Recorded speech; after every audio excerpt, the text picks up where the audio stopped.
Barakallahu fikum, jazakallah khair. Merci beaucoup pour votre présence. Barakallahu fi Cheikhina, Akhouna, Cheikh Hassan Youssef, qui est venu de très loin et qui renouvelle dans cette salle avec une tradition qu'on avait un peu oubliée. Juste pour rappeler qu'avant qu'on ait notre lieu de culte, alhamdoulilah, notre mosquée, on n'avait pas de lieu. Et parmi les lieux, alhamdoulilah, qu'on avait investis, c'était les salles comme ça. Et on a un peu oublié cette tradition, je disais à frère Hassan tout à l'heure, et peut-être qu'il serait bien de revenir à cette tradition. On démarre, c'est pour ça qu'on n'a peut-être pas autant de présence que d'habitude. Cette salle d'habitude était pleine, mais cette tradition, je pense qu'elle mérite d'être reprise. Et on revient à elle, parce que tout le monde n'est pas forcément à la mosquée. Il y a des non-musulmans, mais il y a aussi des frères, des fois, qui ne viennent pas, parce qu'ils ne font peut-être pas encore la prière, des choses comme ça. Donc ce serait bien de garder cette tradition, de la renouveler. Barakallahu fikum, je lui laisse la parole. Barakallahu fikum.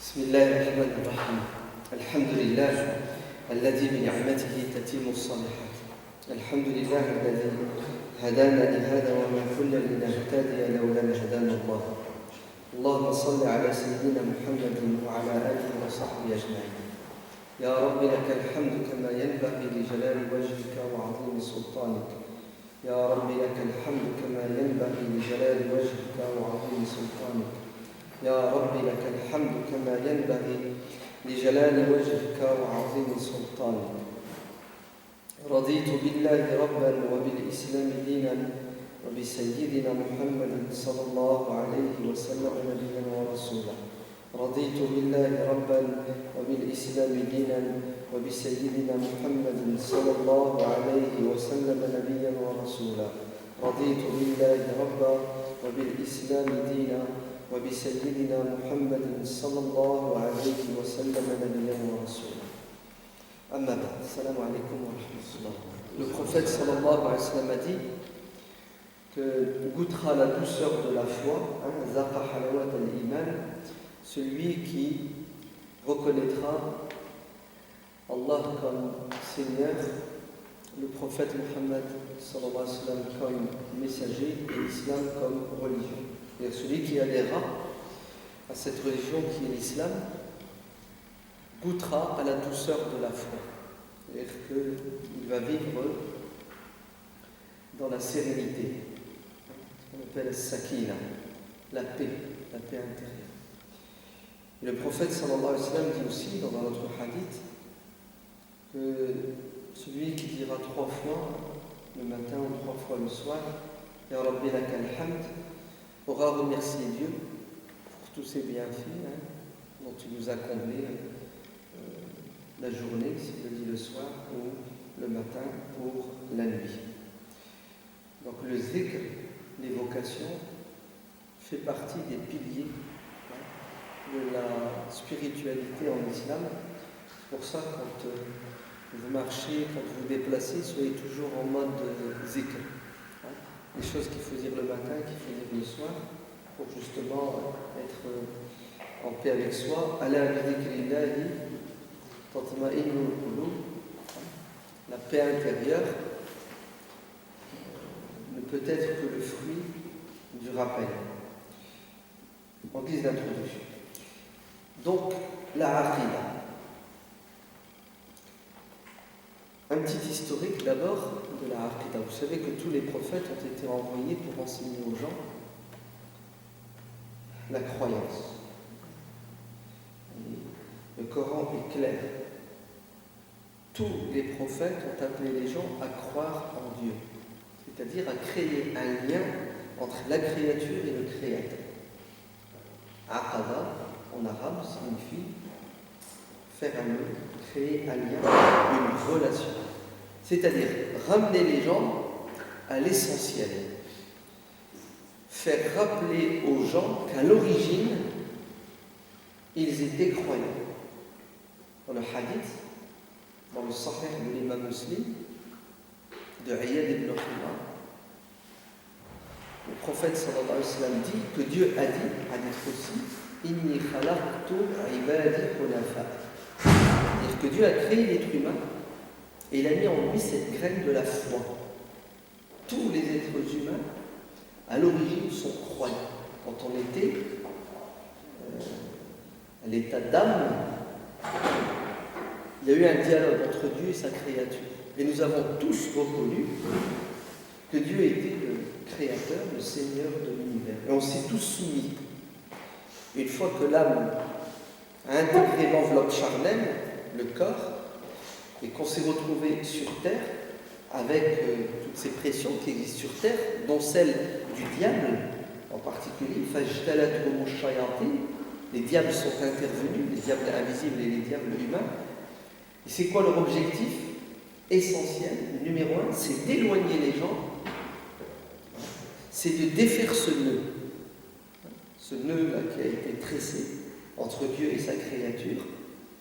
L'objectif des shayatines, c'est de nous éloigner de Dieu, de nous empêcher de vivre dans cette relation avec le Seigneur des mondes.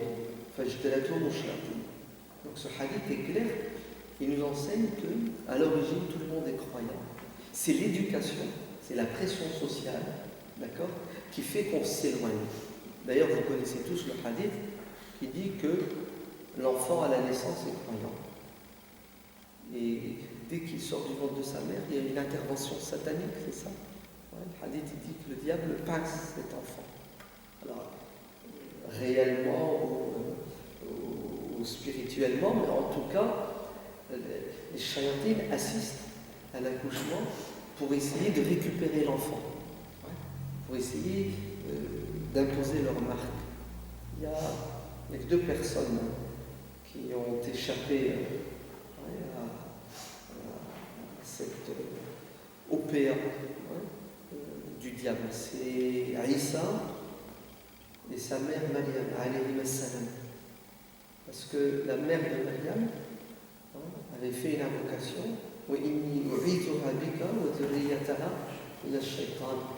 c'est-à-dire elle a demandé à Dieu de protéger cet enfant qu'elle porte et sa descendance du diable. Bon, Aïssa n'a pas eu d'enfant.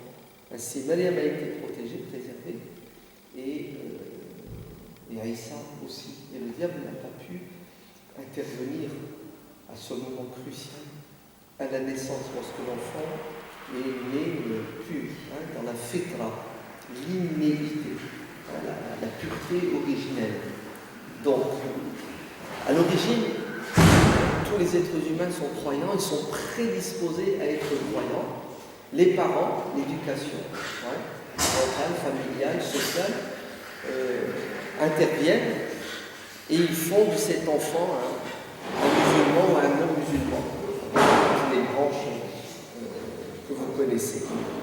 Mais Dieu, dans son infime miséricorde, envoie des prophètes pour recréer le lien, pour rappeler. C'est-à-dire que les prophètes sont des gens qui rappellent des vérités. Et pour ça, c'est pas difficile de croire, car on est déjà prédisposé à croire. C'est-à-dire que la croyance est en harmonie. La croyance en Dieu est en harmonie avec la nature humaine. C'est pour cela, le Coran, quand il parle justement de la Aqidah, c'est fluide, c'est pas compliqué. Ce sont les musulmans, avec le temps, qui vont compliquer cette matière religieuse qui est là. Le prophète, sallallahu alayhi wa sallam, qu'est-ce qu'il faisait? Il poussait les gens à la réflexion, à l'intelligence. قُلْ إِنَّمَا أَعِظُكُمْ بِوَاحِدَةٍ أَنْ تَقُومُوا لِلَّهِ مَثْنًى وَفُرَادًا. Pour faire quoi? ثُمَّ تَتَفَكَّرُوا. C'est-à-dire, je vous exhorte, je vous invite. À quoi? À faire une chose. C'est quoi cette chose que tu veux que l'on fasse au messager de Dieu? C'est la réflexion. À titre individuel, chacun chez soi, seul, ou en groupe. Et penser et réfléchir et cogiter sur les questions existentielles, sur la prophétie, sur Dieu, sur la vie après la mort. Donc, si vous lisez le Coran, c'est un appel à l'intelligence, à la raison, pour arriver à une conclusion qui est la soumission à Dieu. Inna fi dhalika la ayatin, pour qui? Ceux qui sont doués d'intelligence, pour ceux qui réfléchissent, pour ceux qui cogitent. Donc, chez nous musulmans, la foi, la croyance sont le fruit de la raison et de l'intelligence. La preuve, celui qui est et celui qui n'a pas la raison, il n'est pas concerné par le discours divin, puisqu'il n'a pas le récepteur. Je ne peux pas lui émettre la parole de Dieu, il n'entend pas, il ne la comprend pas. Il n'y a pas la raison. Donc il n'est pas responsable. L'enfant non plus. La personne âgée, sénile, grabataire qui a perdu ses facultés, qui n'est pas capable de penser, d'entendre, n'est pas responsable. Donc, la foi chez nous, la aqidah, elle est basée sur l'intelligence, sur la réflexion, sur la contemplation. Vous entendez? C'est très important.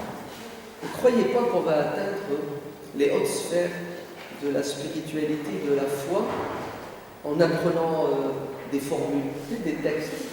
Ouais. Je crois que beaucoup de musulmans pensent que la aqidah, ce sont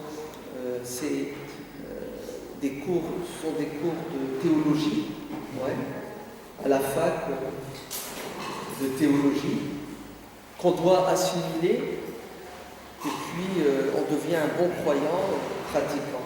C'est faux.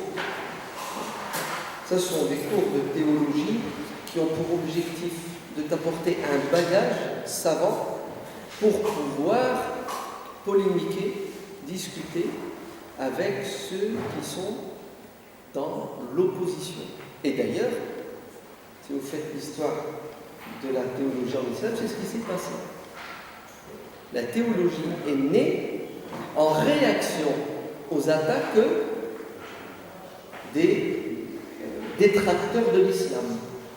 C'est-à-dire, à un moment donné, vous allez avoir des non-musulmans qui vont considérer que l'islam est un danger pour leur culture, pour leur religion. Donc, certains vont prendre des armes, au sens militaire du terme, d'autres vont prendre des armes intellectuelles. Ils vont chercher les failles dans les textes. C'est-à-dire qu'ils vont lire le Coran, ils vont lire la tradition, ils vont dire l'islam, ce n'est pas la vérité, pour telle et telle raison. Et c'est intelligent de leur part. Et d'ailleurs, c'est ce que Dieu leur demande de faire.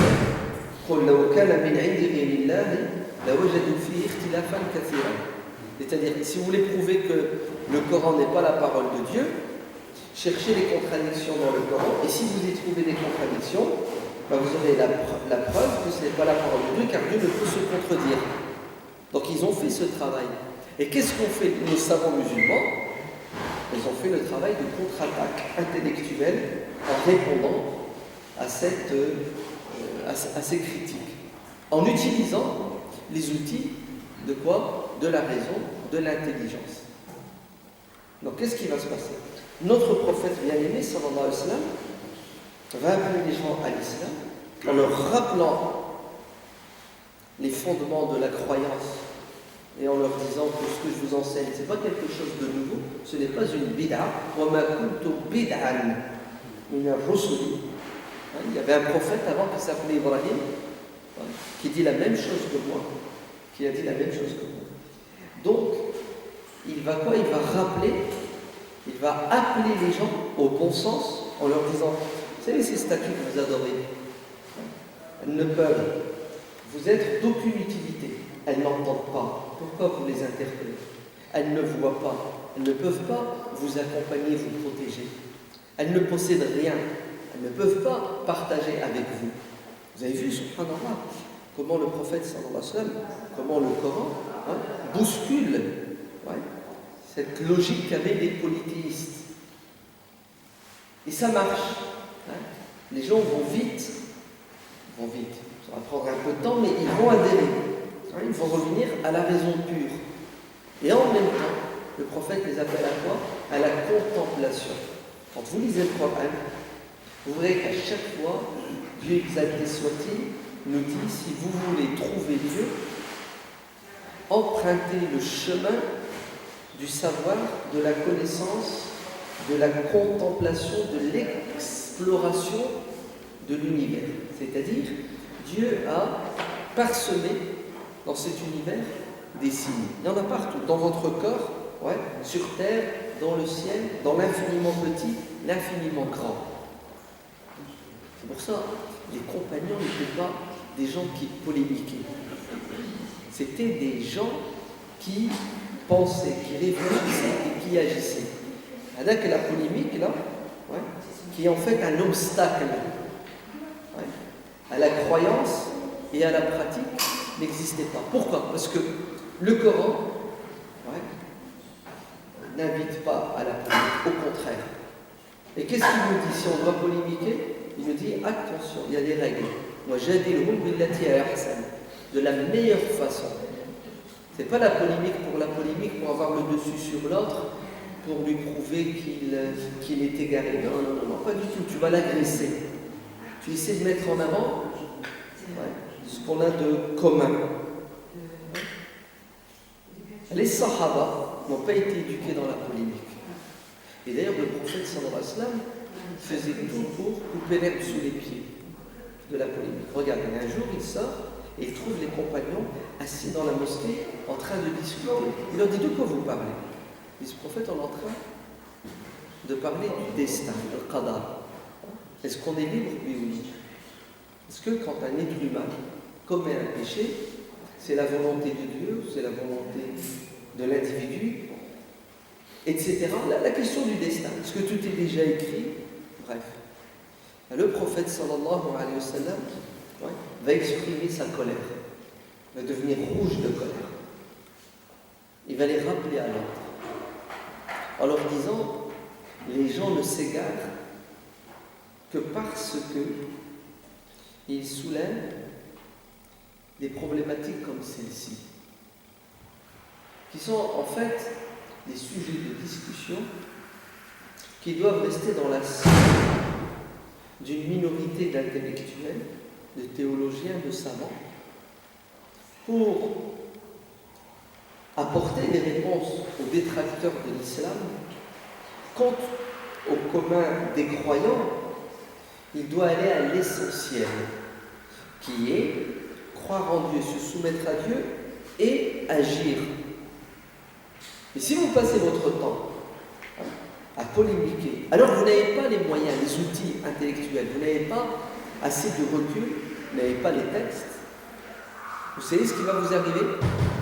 Vos cœurs, ouais, vont s'endurcir. Parce que ces discussions et ces polémiques ne renforcent pas la conviction et ne nous permettent pas d'atteindre la douceur de la foi. Une autre fois aussi, il va les condamner parce qu'ils étaient en train de discuter du devenir des enfants. Un gosse de 5 ans qui décède, il va au paradis ou en enfer? Et le prophète sallallahu alayhi wa sallam dira: le jour où ma communauté, ouais, va s'adonner à ce genre de discussion, elle s'égarera. Je parle de la majorité, les savants discutent de tout. Donc le prophète sallallahu alayhi wa sallam, quand il enseignait la aqidah, c'était quelqu'un de pragmatique. Il leur disait: croyez et agissez. C'est pas croyez, polémiquez et agissez peu. Pas du tout. Et tout doucement, avec le temps, ces discussions sur la théologie, elles vont quoi? Elles vont se démocratiser. C'est-à-dire, dans les mosquées, les gens vont commencer à parler de tout cela. Les savants vont commencer à vulgariser. Et ça va créer des schismes. Ça va créer des divisions dans la communauté. Et les courants de pensée vont vont voir le jour. Et comme les musulmans sont chauds, ouais, ça va se terminer par quoi? Ça va se terminer par des guerres intestines. Les musulmans vont aller jusqu'à prendre les armes. Pourquoi? Pour imposer leur opinion, parce qu'ils considèrent que l'autre est égal. Et le paroxysme, c'est au IIIe siècle, lorsque le calife al-Ma'moun, fils de Harun al-Rashid, impose à l'ensemble de la communauté sa vision, son approche de la doctrine musulmane, al-i'tizal, c'est ça, qui est un courant de pensée, d'accord? Il vaut ce qu'il vaut. Il l'impose, non pas à travers des débats et des discussions, mais à travers la pression politique et militaire. Et celui qui ne veut pas croire, qui ne veut pas adhérer, est un rebelle qui ne veut pas se soumettre, et la violence sera la réponse. On arrête les gens, on les torture, on leur demande de faire un choix, et s'ils font le mauvais choix, ben certains sont exécutés. Le comble, c'est terrible quand même, hein? Le comble, c'est-à-dire plus de liberté d'expression. Certains vont résister. Celui qui portera l'étendard de la résistance, c'est l'imam Ahmad ibn Hanbal. D'accord. Et alhamdulillah, Mutawakkil viendra par la suite et il reviendra sur cette politique intolérante. D'accord. Mais les séquelles sont terribles dans la communauté. Puisque les Hanbalites eux-mêmes, ouais, qui ont subi la pression, vont vouloir par la suite, ouais, imposer eux aussi leur aqidah. Et puis ça va être un bras de fer, ouais, entre la aqidah dite salafia, hanbalite, et puis une autre approche de la aqidah, ash'ariya, maturidiya. Et puis nos savants vont se disputer, ouais, et ça va aller très loin, puisqu'il va y avoir des excommunications. Si tu ne penses pas comme ça, tu es kafir, tu es mécréant. Tout ça pourquoi? Parce que les musulmans vont, à un moment donné, s'éloigner de quoi? Des sources dans leur pureté. Quand vous prenez le Coran et la Sunna, la aqidah est enseignée de manière simple. Il n'y a pas de complication. C'est les gens qui vont compliquer les choses par la suite. C'est pour cela, l'imam Malik, il est magnifique. Un homme vient le voir, il lui pose des questions, il dit je ne comprends pas très bien ce que signifie le verset du Coran Ar-Rahman ala al-Arsh istawa. Dieu le miséricordieux s'est installé sur son trône. C'est une traduction, attention. Comment l'imam Malik va répondre à cette personne? Il va lui dire ta question, c'est une question qui est en contradiction avec ce que notre prophète a enseigné. Ce verset du Coran existait au temps du prophète, n'est-ce pas? Ni le prophète ni les compagnons ont soulevé ça veut dire quoi, le trône s'est installé, comment, pourquoi, etc. Ils n'en ont pas parlé parce qu'ils sont allés à l'essentiel. La question est une bid'a, c'est une innovation. C'est-à-dire, voir la aqidah sous cet angle, c'est contraire à l'enseignement des salaf salih. Tu te trompes. Et ne cherche pas à entrer dans ces considérations parce que tu vas t'égarer et tu n'atteindras pas l'objectif souhaité par Dieu qui est de faire de toi quelqu'un de pieux. Donc l'imam Malik va tout de suite mettre un holà à ce genre de polémique parce qu'il dit dans une autre parole, j'ai connu des gens qui parlent des tabi'in, qui sont les élèves des Sahaba qui condamnaient, rejetaient toute discussion qui ne menait pas à une action. À quoi ça sert de parler pendant 1 heure, pendant 2 heures, si à la fin, ça n'a pas d'impact sur nous dans notre vie au quotidien? C'est pour cela, écoutez bien. Malheureusement, dans beaucoup d'universités qui forment les imams, les prédicateurs, même dans le monde musulman, dans les écoles publiques, vous avez des matières de sciences religieuses. La Aqidah est enseignée d'une manière qui fait que le musulman, quand il sort du cours de Aqidah, il n'a pas évolué spirituellement, il n'a pas évolué dans sa pratique. On lui a juste mis un ensemble de connaissances qui vont lui permettre, écoutez bien, d'entrer en conflit, de polémiquer avec ses compères ou d'autres personnes qui ne seront pas d'accord avec lui. C'est terrible, hein? Non, c'est horrible, c'est criminel, c'est contre-productif. Et aujourd'hui, vous avez une littérature qui est devenue accessible, on l'a vulgarisée, on l'a rendue accessible au commun des musulmans qui, malheureusement, n'a fait qu'aggraver la situation de la communauté en la divisant encore plus autour de quoi? De problématiques philosophiques, de théologie, qui datent du Moyen-Âge, qui sont même plus d'actualité aujourd'hui. On est allé faire des fouilles archéologiques dans l'héritage religieux musulman, et on a mis en exergue, en évidence, des fausses problématiques qui perturbent les musulmans. C'est terrible quand même. Quand vous voyez que des gens aujourd'hui, des imams, des savants, vous font des discours, écrivent des livres sur une question qu'ils appellent Khalq al-Qur'an. Le Coran, est-il créé ou incréé? Déjà, pour comprendre, il faut se réveiller tôt. Et je vous défie de comprendre. Ok? Une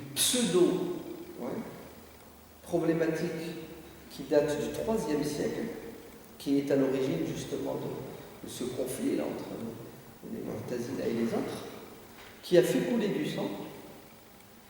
Aujourd'hui, elle est mise sur la scène, et qu'est-ce qu'elle donne comme résultat? À nouveau, tu es dans quelque chose. Est-ce que tu crois que le Coran est créé ou incréé? Je vais dire, toi, le Coran est créé, incréé. Je crois que le Coran, c'est la parole de Dieu, point final. Donne-moi l'envie de lire le Coran. Donne-moi l'envie de mettre en pratique le Coran. Aide-moi pour comprendre le Coran. Non. On va discuter de tout sauf de ce qu'il faut. Et c'est plus ou moins, vous entendez, pourquoi? Pour neutraliser la communauté, la maintenir dans quoi? Dans la division, la maintenir dans des conflits qui ne trouvent pas de solution. Donc faites très attention. Dieu dans le Coran et dans la Sunna, et la Sunna du prophète sallallahu alayhi wa sallam, quand il nous parle de Aqidah, quand il nous parle de foi, c'est pour développer en nous l'amour de Dieu, l'amour de son prophète. C'est pour développer en nous l'amour de l'au-delà. C'est pas pour avoir des connaissances pour polémiquer. C'est faux. Certes, écoutez bien, la raison est nécessaire et essentielle pour croire en Dieu. Mais une fois qu'on est convaincu, qui doit maintenant parler de la vie? C'est le cœur.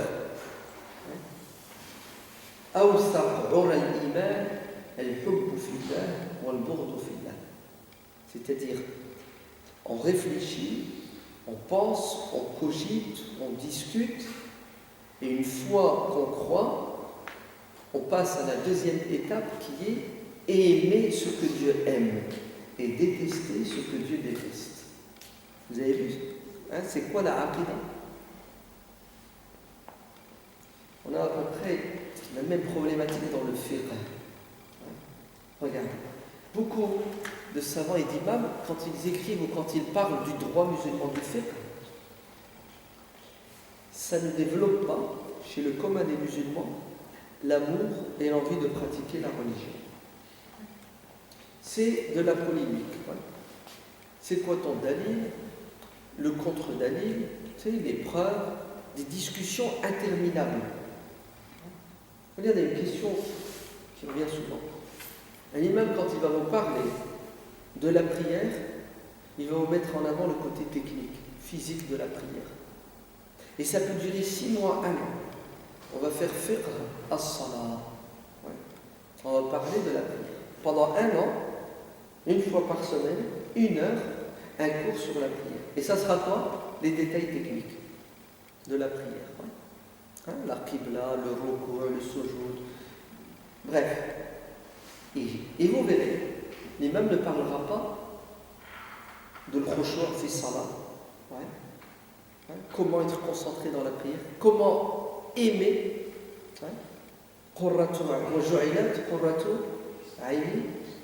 C'est-à-dire le prophète trouvait son plaisir dans la prière. Quand le prophète avait un souci, c'était quoi son médicament? C'était, il se réfugie. Il se réfugie dans la prière.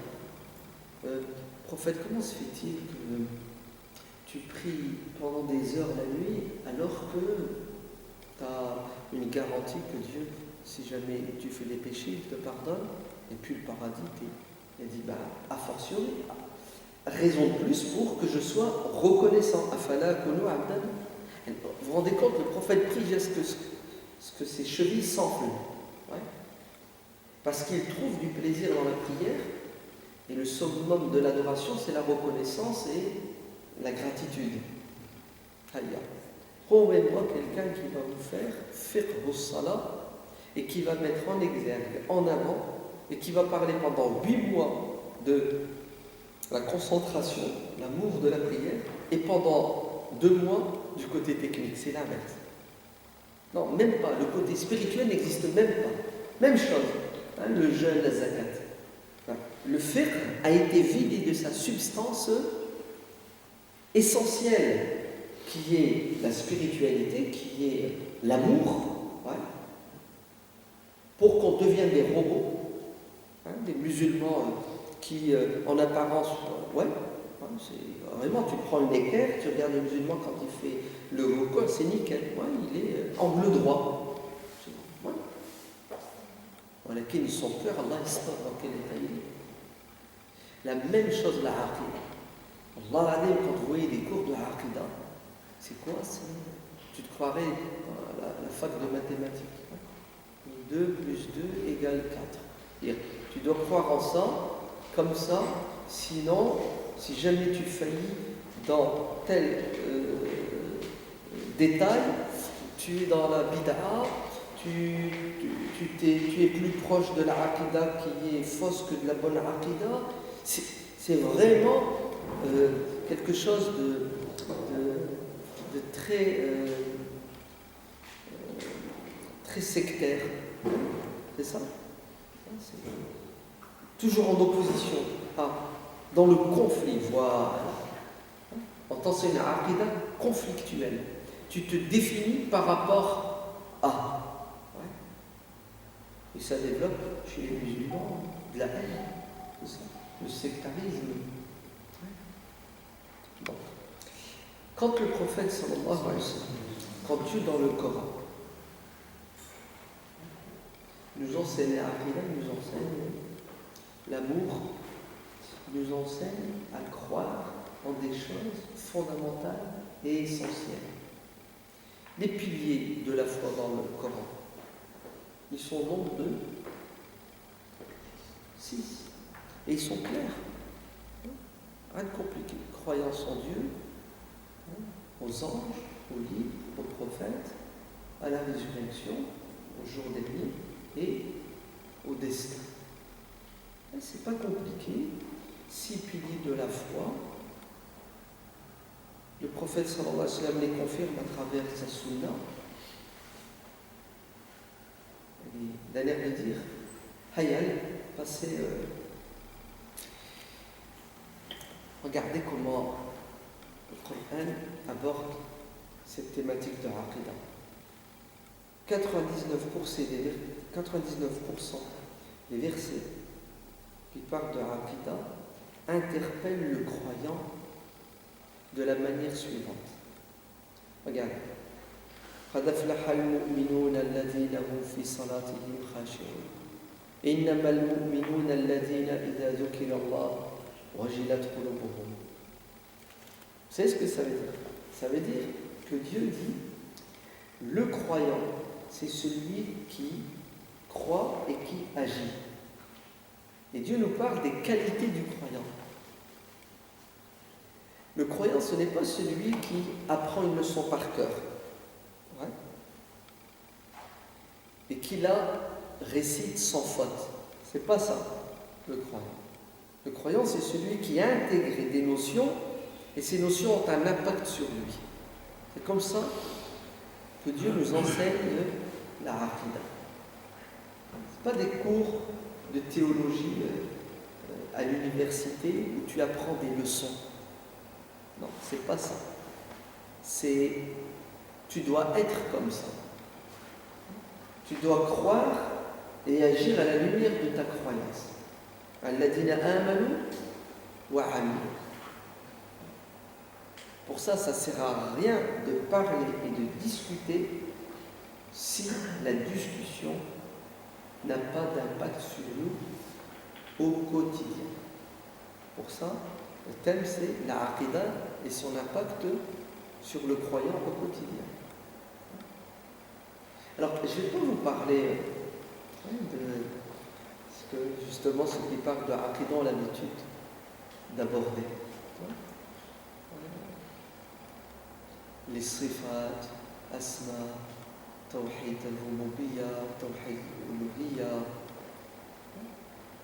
Parce qu'on va entrer dans la polémique. On va commencer à quoi? On va commencer à citer un tel a dit, l'autre il lui a répondu. Non, ça c'est pas une approche intelligente et spirituelle de la Aqidah. Le Coran ne parle pas comme ça.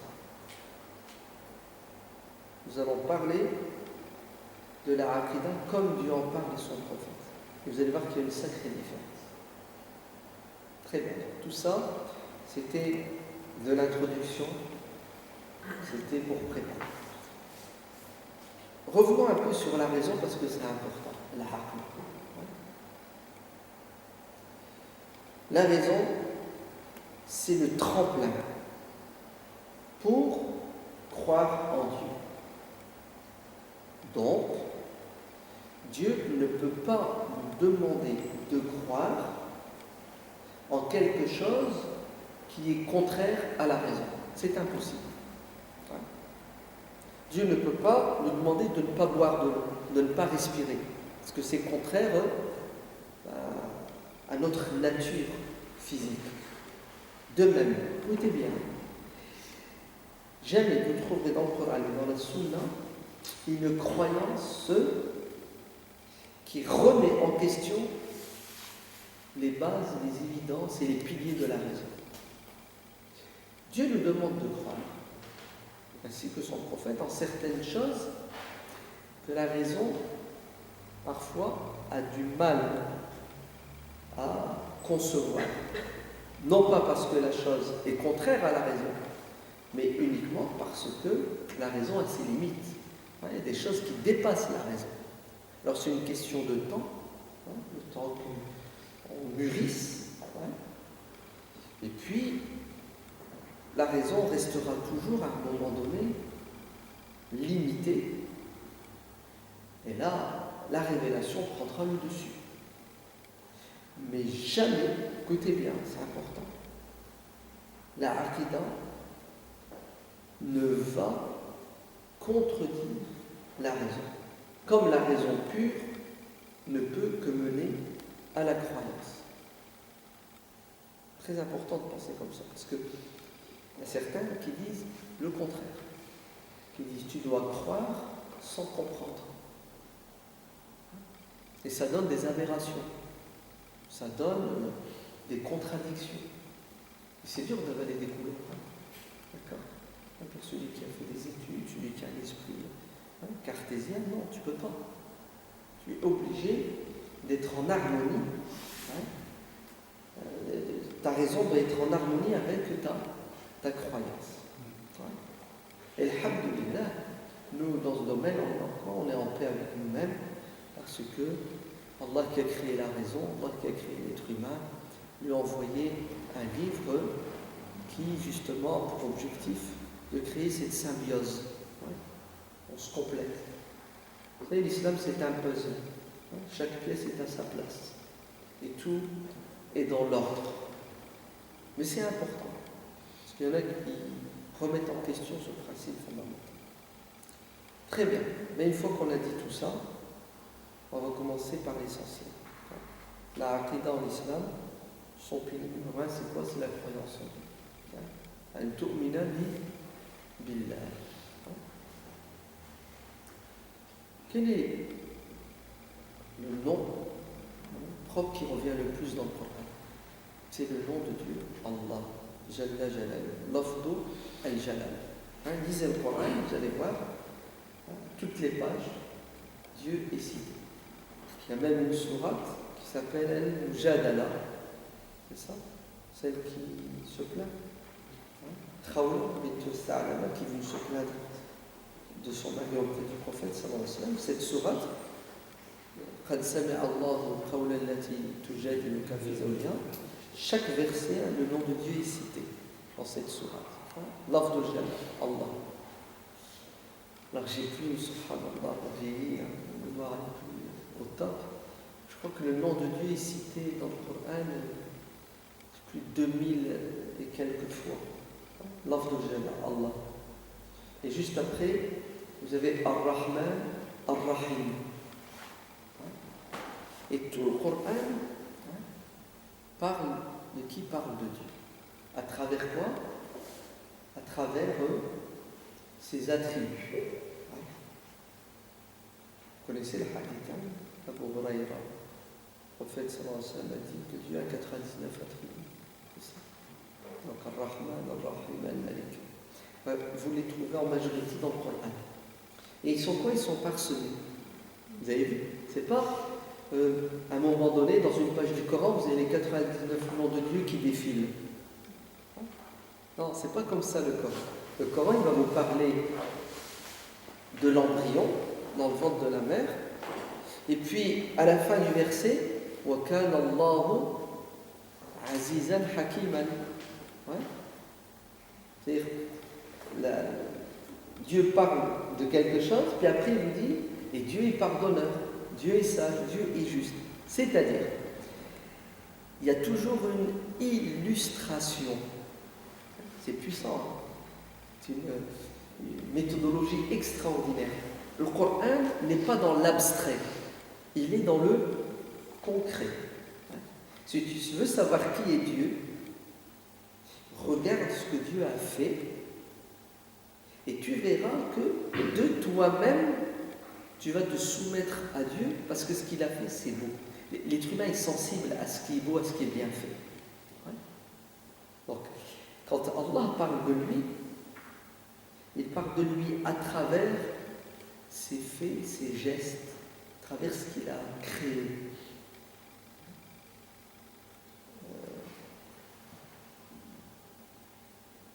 Qu'est-ce que ça déclenche chez toi? Ça déclenche chez toi la soumission à Dieu dans l'émerveillement. Tu es ébloui, émerveillé par la grandeur, la puissance et la beauté de Dieu. Et c'est ça qui est important. C'est que tu es une image de Dieu dans sa magnificence. Pas une image de Dieu qui est abstraite. Non, non, non, non. Dieu, l'objectif c'est que tu l'aimes. Et pour l'aimer, il faut que tu fasses le recensement de tous ses dons. Et c'est ce que fait le Coran. Regardez, Dieu dit, j'ai fait ça, voilà qui je suis. Je n'agis pas comme ça parce que je suis comme ça. Donc, premier lien, c'est reconnaître l'existence de Dieu et découvrir Dieu dans son être. Et qui est Dieu? C'est celui qui se décrit dans le Coran. Et en dehors du Coran, personne ne peut vous parler de Dieu. La Sunna, c'est évident, fait partie de l'explication du Coran. On est d'accord. Il y a un hadith qui est daïf, qui est faible, mais qui est réel. C'est ce qu'il dit. Il dit, pensez à la créature de Dieu, mais ne cogitez pas sur Dieu lui-même. Ça veut dire quoi ça? Ça veut dire, si vous voulez connaître Dieu, découvrez-le à travers ce qu'il a fait. Mais ne cherchez pas à connaître Dieu dans son essence, parce que ça vous dépasse. Il y a un homme qui discutait avec un grand savant, j'ai oublié son nom. Et cet homme dit au savant, vous lui demandez de croire en Dieu, voilà qui est Dieu lui-même? Et le savant, ils étaient au bord de la plage, qu'est-ce qu'il va faire? Il va faire un petit trou dans le sable, il va dire, est-ce que tu es capable de prendre l'eau de l'océan et la mettre dans ce trou? Est-ce que ce trou est capable de contenir l'eau de l'océan? Il me dit non, c'est pas possible, le trou il est trop petit, il ne peut pas.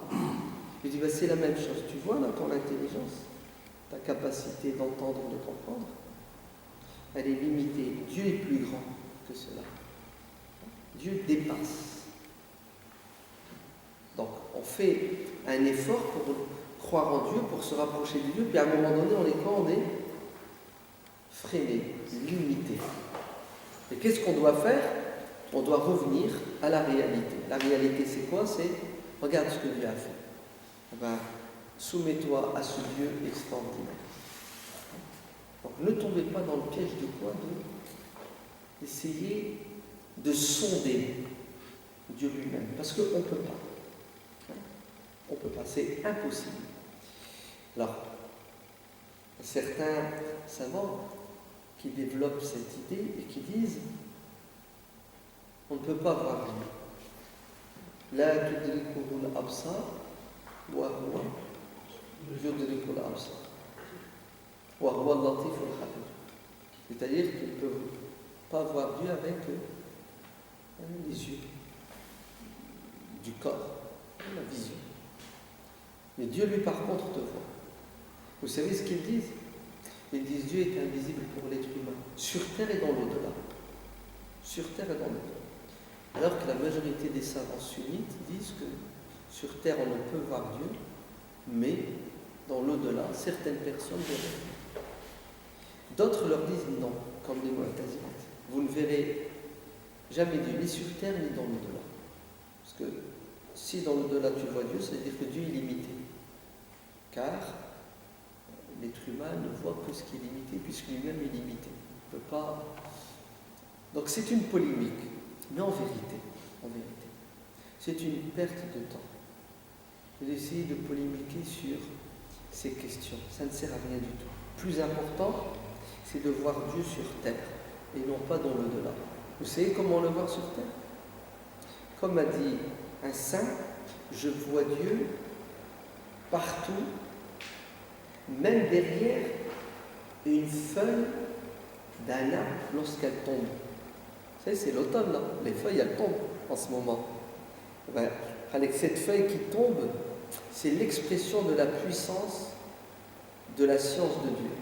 Puisque Dieu dit dans le Coran, وَمَا تَسْقُطُ مِنْ وَرَقَةٍ إِلَّا يَعْلَمُهَا.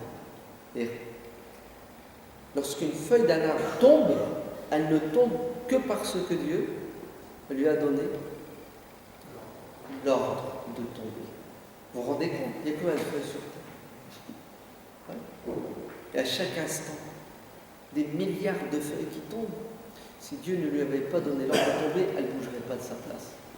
Voilà, c'est ça qui compte. C'est-à-dire voir Dieu à travers quoi? À travers la beauté de la créature. Voir Dieu dans ton quotidien, dans ce qui t'arrive. Ouais.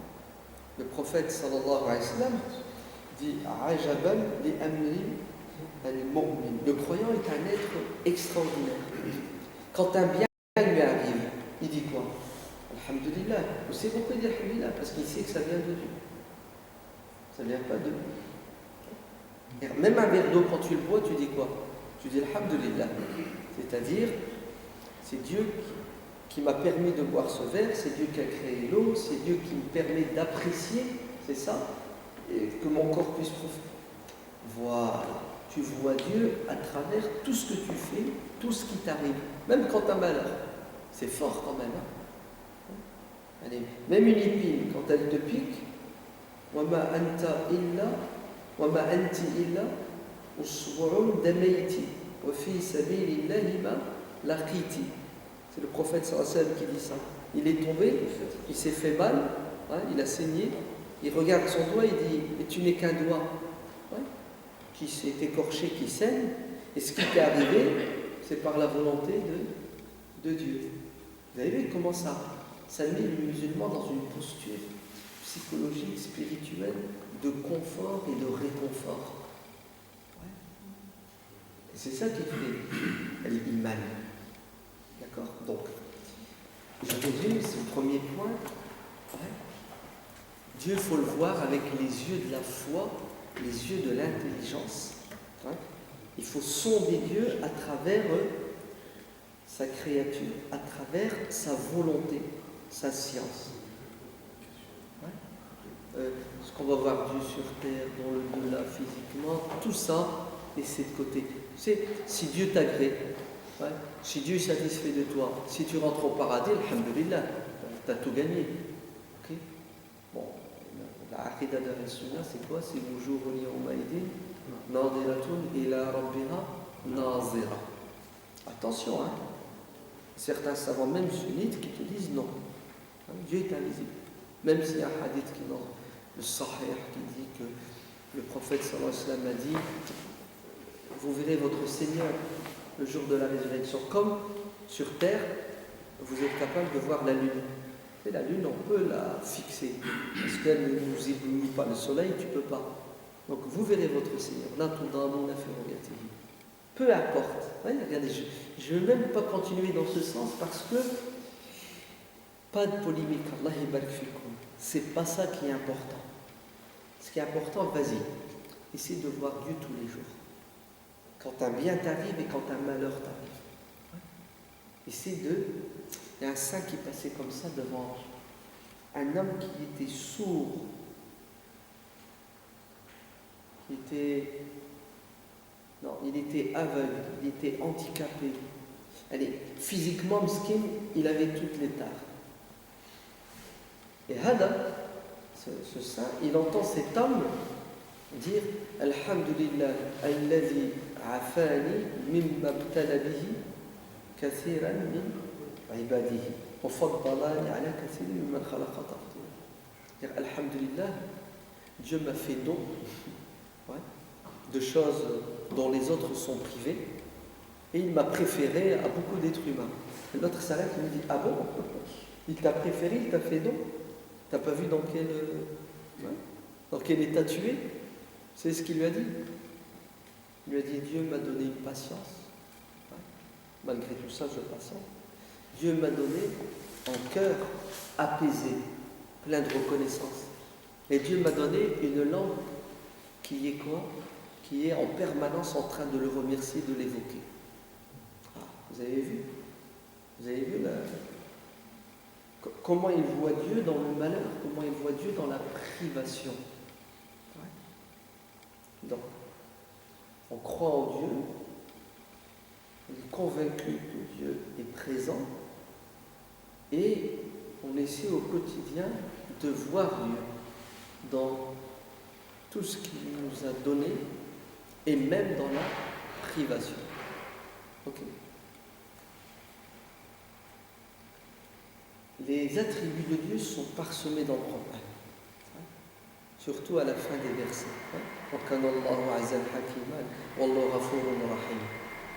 Des conclusions. Et Dieu dit, j'ai fait ceci, je fais cela, je vous demande de faire ceci, et à la fin, sachez que je suis le pardonneur, je suis le miséricordieux. C'est-à-dire que Dieu veut qu'au quotidien, tout ce qu'on fait, tout ce qu'on subit, on doit toujours le rattacher à Dieu. Toujours. Il doit toujours y avoir un lien. Ouais. On doit avoir Dieu partout. On doit ressentir Dieu partout. C'est ça, c'est comme ça qu'Allah nous incite. Ouais. Par exemple, quand Dieu dit dans le Coran, As-sariqu was-sariqatu faqta'u aydiyahuma. La sentence. Ouais, les délinquants, là, les voleurs, les braqueurs de tabac, c'est ça? Coupez-leur la main, c'est-à-dire après récidive, bref, j'entre pas dans les détails. À la fin du verset, qu'est-ce que Dieu dit? Wa kana Allahu azizan hakiman. Et Dieu est fort, puissant, et il est sage. C'est-à-dire cette loi qui peut paraître pour certains barbares, c'est ça, c'est comme ça qu'ils disent, oh, c'est horrible, etc. Dieu dit, écoutez, je suis tout puissant, c'est moi qui fais la loi, d'accord? Et secondo, c'est pour votre intérêt, je fais ça par sagesse, pour votre bien, c'est pas pour le mien. Moi, j'ai rien à gagner, j'ai rien à perdre s'il y a des voleurs sur terre. C'est vous qui vous plaignez. Le musulman doit voir la sagesse et la puissance de Dieu à travers quoi? À travers sa loi. Et ça développe chez toi une fierté et en même temps une confiance que la loi de Dieu, elle est juste et elle est bonne. Et en plus, c'est le seul moyen que nous avons pour freiner ces criminels. Et si on ne le fait pas, c'est ce qui va nous arriver. Eh bien, nous allons vivre dans al-zul, al-zilla ou al-mahana, et ça sera al-abasu ou al-fawda. C'est le contraire de Aziz Hakim. Aziz, ça veut dire puissant, ouais, la force, l'ordre, c'est ça. Ben, si on ne fait pas ce que Dieu nous dit, nous allons vivre dans l'avilissement. Ouais. C'est-à-dire, nous allons devenir des victimes. On va s'affaiblir. Et ça sera le désordre dans la société. Dans la société, elle n'a plus de sens. C'est la loi de la jungle. Vous avez vu, subhanallah. Allez, quand vous lisez le Coran et vous comprenez pourquoi, à la fin du verset, Dieu dit « Voilà qui je suis, voilà comment je suis », je vous assure que vous êtes fiers d'être croyants et vous faites tout pour vous soumettre à Dieu. Parce que votre aqida est rattachée à quoi? À du concret. Et c'est là où ça développe, comme je vous dis, la sérénité, la paix, la confiance. Très bien. Quand vous lisez le Coran, et vous entendez des versets qui disent Wa huwa ma'akum aynama kuntum. Et Dieu est avec vous, quel que soit l'endroit où vous êtes. Ouais. Wa huwa ma'ahum iz yubayyitun. Et les dieux étaient présents quand ils complotaient.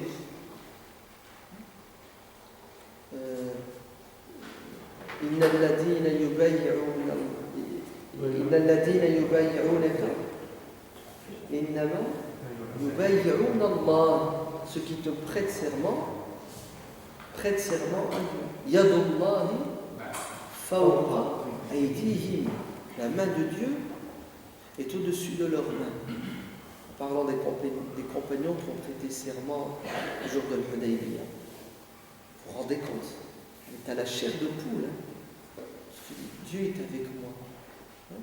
Quand je fais un geste, Dieu m'accompagne. puissant. Tu sais que Dieu est avec toi. Regardez la polémique encore.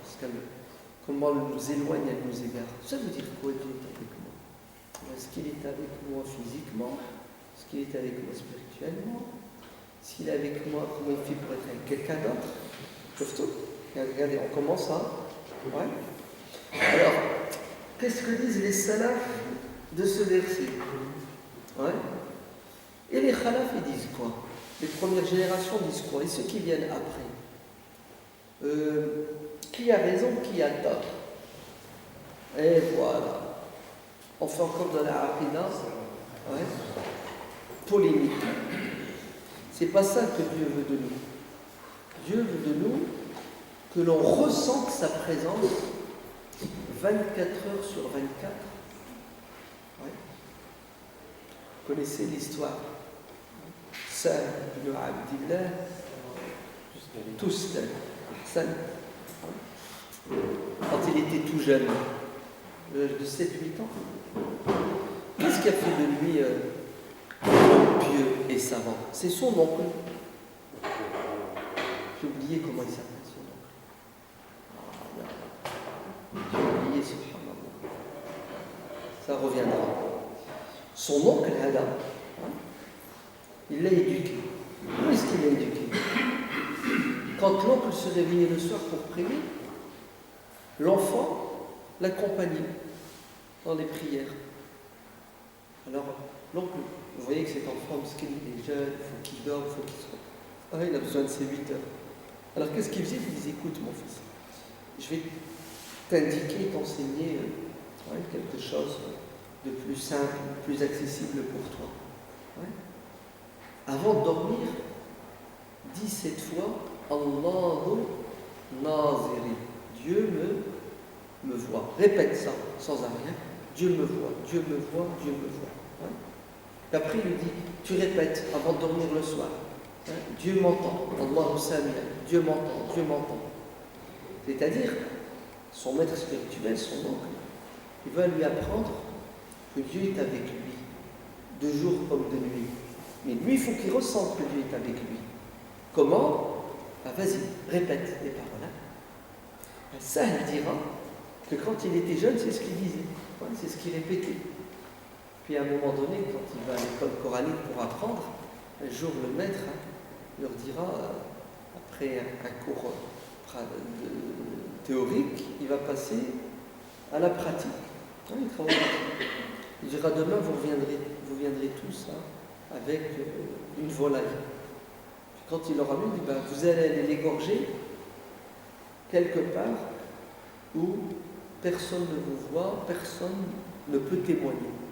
Donc les gosses, qu'est-ce qu'ils ont fait? Ils ont cherché une planque,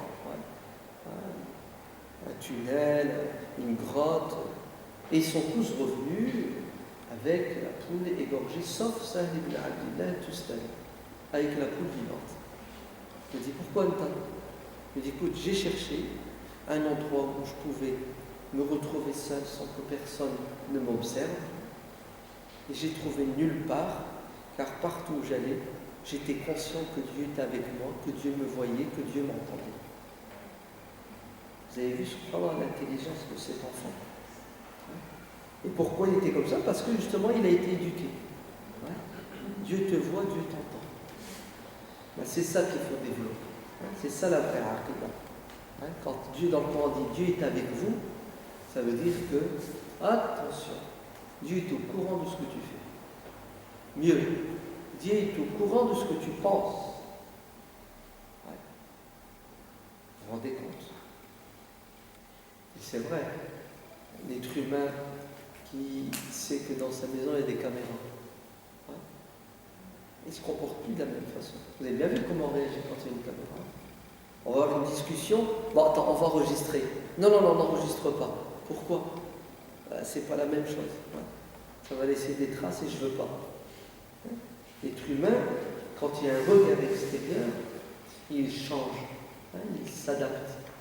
Il n'ose plus dire ce qu'il veut, ce qu'il pense, etc. En fait, il essaie de paraître comme étant la vraie caméra, c'est Dieu. Oh là là, il a fait du pauvre, du shirk là. Vous avez vu? Ils vont retenir ça, ils vont le couper. Il a dit que Dieu c'était une caméra. Les littéralistes qui ont l'habitude d'excommunier. Hacha, c'est pas ce qu'on dit. On dit que Dieu le voit. Comment un truc, ça ne m'intéresse pas. Je ne cherche pas à savoir ça. Et l'imam Ahmed ibn Hanbal fait tout un poème sur ça. Il dit attention, ne pense pas que lorsque dans la nuit tombée, noire, tu es seul.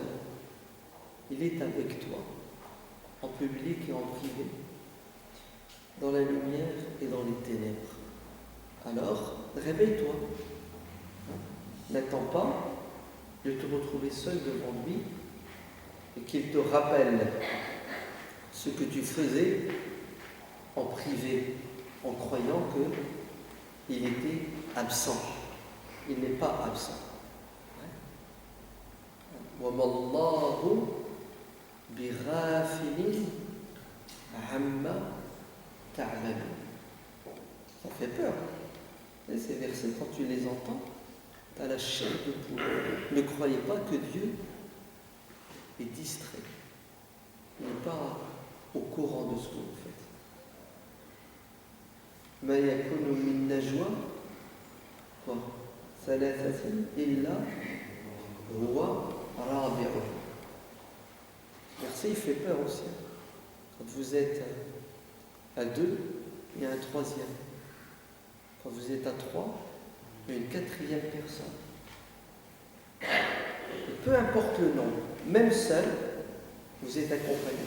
1000, Dieu est présent avec vous en permanence. C'est pour ça, deuxième volet de la Aqida, on verra qu'il y a la croyance aux anges. C'est puissant quand même. Là, on a des anges avec nous qui prennent note. Ouais. Pour ça, il y a un saint qui disait, si tu n'arrives pas à avoir honte de Dieu, et honte des anges. Ouais. D'ailleurs, ils disent, Istahyu min Allah, tenez compte du regard de Dieu, comme vous tenez compte du regard de votre père, d'un grand parmi les grands. Quand il y a une personnalité, quelqu'un qu'on respecte, fais attention à ce qu'il est présent. C'est pour cela, c'est impressionnant quand vous lisez la vie des compagnons des Salaf Salih. Quand vous lisez qu'il y a certains qui n'osaient pas lever leur regard au ciel, n'osaient pas lever la tête, tellement ils étaient dans l'humilité et la modestie. Othman ibn Affan, il était comme ça. Othman ibn Affan baissait le regard en permanence. Et il était très pudique. Rabi' ibn Hussayn était comme ça. Donc ils ont dit de lui, 40 ans, il n'a jamais osé lever le regard dans le ciel. Pourquoi ? Parce qu'il est gêné. Il y a même certains parmi les salaf salih qui n'osaient pas se dénuder. Gardaient toujours un vêtement, même quand ils faisaient leur grande ablution. C'est du wara, attention. Ce n'est pas une règle de droit pour tout le monde, c'est un niveau de spiritualité qui les pousse justement à quoi ? À se comporter de cette manière. Est-ce que tu dis non, je ne peux pas. Dieu est avec moi, je n'ose pas. Ça déclenche chez eux une certaine retenue dans tout ce qu'ils font, dans tout ce qu'ils disent. C'est beau quand même. T'imagines, tu es avec moi, je n'ose pas. Je n'ose pas agir de cette manière. Dieu me voit. Ça, c'est un lien fort entre toi et Dieu. Okay? Dieu me voit. Je crois qu'il s'appelle Yunus ibn Ubayd, si ma mémoire est bonne. Faites attention, sinon un peu fatigué. femme qui le drague, hein, qui essaie de l'attirer dans le piège du diable. Et le roi, il va essayer de quoi? De réveiller en elle la foi. Il va lui dire, ok, il n'y a pas de problème. Tu veux te faire plaisir avec moi? Non, mais une condition, tu sais laquelle? On va faire ça en public. On va aller dans l'enceinte de la Kaaba. Bien entendu, elle dit non. Chômage, c'est honteux. Il y a du monde. En plus, c'est un lieu sacré. Haram, on ne fait pas. On ne faisait pas. En faisant le tawaf. Vous savez ce qu'il lui dit? Il lui dit subhanallah. Le regard des gens est pour toi un frein et tu oublies Dieu. Et ça crée le déclic chez elle. En fait, il l'a rappelé à l'essentiel. Comment on fait pour oublier que Dieu nous voit. Ah, al-rafla.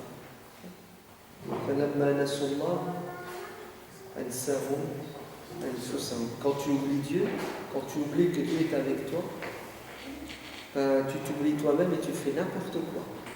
Et au fond, c'est ça le problème de l'homme. Quand il se libère de cette relation avec Dieu, quand il coupe le lien avec Dieu, il devient un monstre. Un monstre qui fait n'importe quoi. Vous comprenez pourquoi certains se battent pour répandre l'athéisme, el-kufr. Alors, il y a des athées qui ont une conscience et qui ont une morale. Okay, mais il y a beaucoup de gens qui sont libérés de Dieu et ça les a libérés de tout carcan moral. Attendez, vous savez qu'il y a des mecs qui violent des enfants. Non, qui violent des bébés. Il faut le faire quand même. Je veux dire, c'est terrible. Comment est-ce qu'ils font? C'est clair et net qu'ils n'ont pas Dieu à l'esprit. Vous allez me dire, attends, il y a aussi des gens qui croient en Dieu, qui tuent, qui massacrent. Et c'est vrai. Oui, vous avez raison. Mais quand vous creusez, vous découvrez que ces gens-là croient en Dieu sans l'aimer. Et ils ont Dieu dans la tête, mais ils ne l'ont pas dans le cœur. Vrai ou faux? Laissez tous ces gens, parlons de nous-mêmes, nous, au quotidien. Et nous sommes tous des croyants, on est tous des croyants. Il n'y a personne parmi nous qui renie Dieu. N'avez-vous pas remarqué que parfois on a des comportements qui déplaisent à Dieu? Voilà. C'est dû à quoi? Est-ce que c'est dû au fait que pendant qu'on fait ça, on arrête de croire en Dieu? Hacha. Regardez, c'est dû à quoi? C'est dû à la baisse de foi. Et c'est quoi la baisse de foi? C'est l'éloignement. Il faut faire la différence entre la aqida et l'iman. La aqida, c'est l'effort intellectuel qui te pousse à reconnaître, à croire en Dieu. L'iman, c'est le sentiment. Ouais. C'est le hub. C'est spirituel. Et c'est cette foi qui monte et qui descend. Et quand la foi elle descend, quand ta relation avec Dieu est au plus bas, quand tu oublies Dieu, c'est là où tu te transformes en monstre. Le prophète sallallahu alayhi wa sallam dit La yazni az-zani wa huwa mu'min. Et quand tu trompes ta femme, ton mari, qu'est-ce qui se passe? Cette relation intime avec Dieu, elle disparaît. Tu coupes ton lien avec Dieu. Allez, tu fais tout pour oublier Dieu, tu l'oublies. Et tu agis en contradiction avec la volonté de Dieu. Allez, c'est une image. Le prophète alayhi salam dit la foi quitte ton cœur. Ouais, et elle se positionne au-dessus de toi comme un nuage. Et à ce moment-là, tu ne crains plus Dieu et tu n'aimes plus Dieu. Allez, ta foi, tu la mets en mode pause. C'est pour cela Si on veut l'iman, il faut se débarrasser de deux choses. Ou il faut combattre deux choses. Al-shubuhat ou al-shahawat. Shubuhat, c'est quoi? C'est les parasites. Le doute. Il faut bien savoir qui est Dieu. Il ne faut pas être court-circuité, parasité par des croyances fausses, erronées. Par exemple, tu crois et tu penses que Dieu ne peut pas te voir quand tu es dans le noir. Ça, c'est... Donc, tout ce qui peut semer le doute en toi, si bien que ta croyance, elle n'est pas claire, tu dois le combattre. Et c'est la science qui te permet de combattre cela. Mais ce n'est pas suffisant. Tu peux avoir des croyances qui sont claires, précises, fondées, et malgré ça, tu voles, tu forniques, et tu tues. Pourquoi? Parce que la passion prend le dessus. La passion aveugle. L'envie est plus fort. Shahwa. La preuve, regarde. Quand tu voles, quand tu forniques, etc., c'est dû à quoi? C'est dû à la faiblesse. Donc il faut être fort intellectuellement et psychologiquement pour pouvoir réaliser le projet divin qui est incroyant, soumis dans toutes les circonstances. Alors, tu le mets n'importe où, à n'importe quel moment, il est toujours quoi? Il est toujours en lien avec son Seigneur. Et voilà, Dieu te voit. Ouais. Dieu t'entend. Ça développe quoi chez toi? Ça développe la crainte, donc la retenue. Tu n'oses pas désobéir à Dieu. Okay. Tu as peur du jugement. Mais ça développe aussi l'amour en toi. Parce que tu cherches à plaire à Dieu. Dieu te voit. Donc tu fais des choses et tu dis des choses en tenant compte de sa présence. Et d'ailleurs, tu sais ce que ça fait de toi? Un homme libre. Libre à 100%. Tu n'as plus les chaînes qu'ont les autres, qui sont l'opinion publique, ma notoriété, ma réputation. Tout ça, tu t'en fiches. Pourquoi? Parce que ce qui te plaît, c'est plaire à Dieu. Tu as peur de qui? Tu as peur de Dieu. Ah, vous avez vu? Quand Dieu est avec toi, quand tu sais que Dieu est avec toi, tu te libères de tout. Et en plus, tu deviens fort. Un enfant, quand il a ses parents à côté, il est en quoi? En sécurité, non? C'est la même chose. Quand Dieu est avec toi, tu ne crains plus rien du tout. C'est ça. Ya ayyuhalladhina amanu idha laqitum fi'atan fathbutu. Et quoi? Wazkurullah. Vous avez vu? Quand tu es au combat, conflit, qu'est-ce que tu dois faire? Tu dois résister. Tu penses que tu es dans la vérité. Tu ne dois pas baisser les bras, tu dois te battre. Et comment faire pour résister, tenir, ne pas fléchir? Regarde. Et Dieu a l'esprit à ce moment. Allez, sois avec nous. Vous connaissez l'histoire d'Abou Bakr dans la grotte avec le prophète sallallahu alayhi wa sallam. Un être humain comme les autres, Abou Bakr. À un moment donné, il a eu peur. Il a eu peur pour le prophète. Mais c'est pas trop grave. Qu'est-ce qu'il a dit? Il dit, ah, Rasulallah, on est pris, on est cuit, on va y passer. Et qu'est-ce que le prophète a dit? La tahzan, inna Allah ma'ana. C'est puissant quand même. Le prophète a réglé le problème. Avec quoi? Allez, c'est le moment où il faut avoir Dieu à l'esprit. 10 fois plus. فَأَنْزَلَ اللَّهُ سَكِينَتَهُ عليه. Sur Abou Bakr. En fait, il est déjà en paix.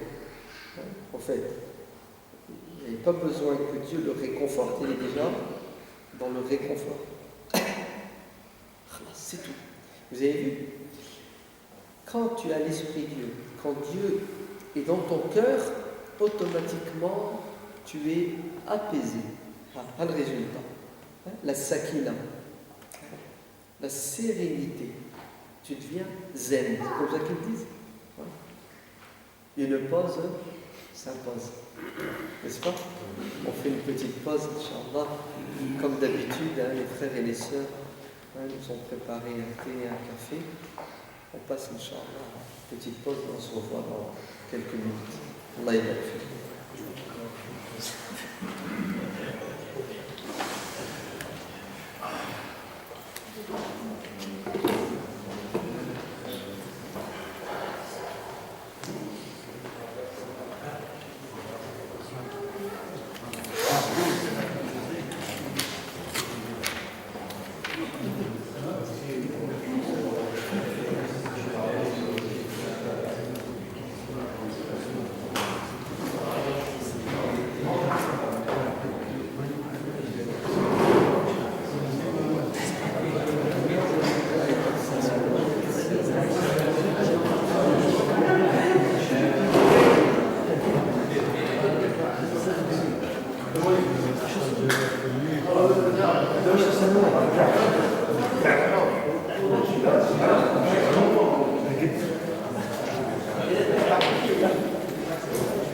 Ne t'inquiète pas, d'accord? Dieu est avec nous, il ne nous abandonnera pas. Et puis,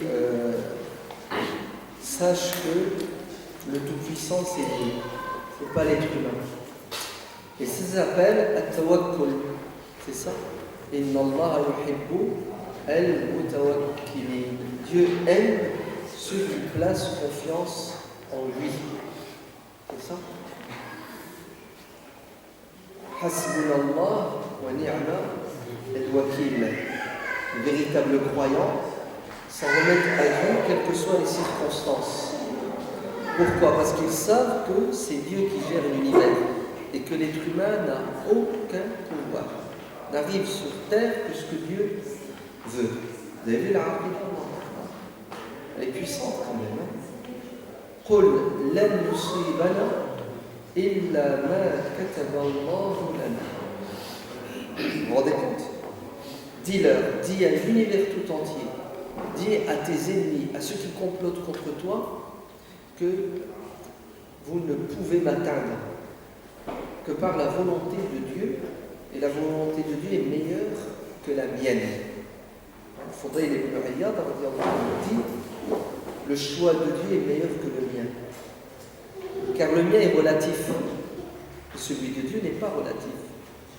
Wallahu ya'lamu wa antum la ta'lamun. Dieu sait et vous ne savez pas la réalité des choses, et surtout la finalité des choses.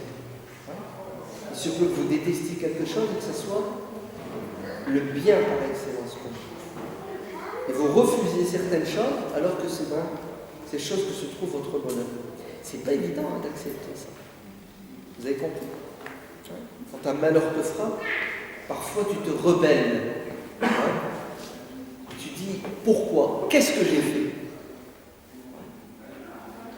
Et en vérité, celui qui a un lien intime avec Dieu, qu'est-ce qu'il dit? Il dit le choix de Dieu est meilleur que mon choix.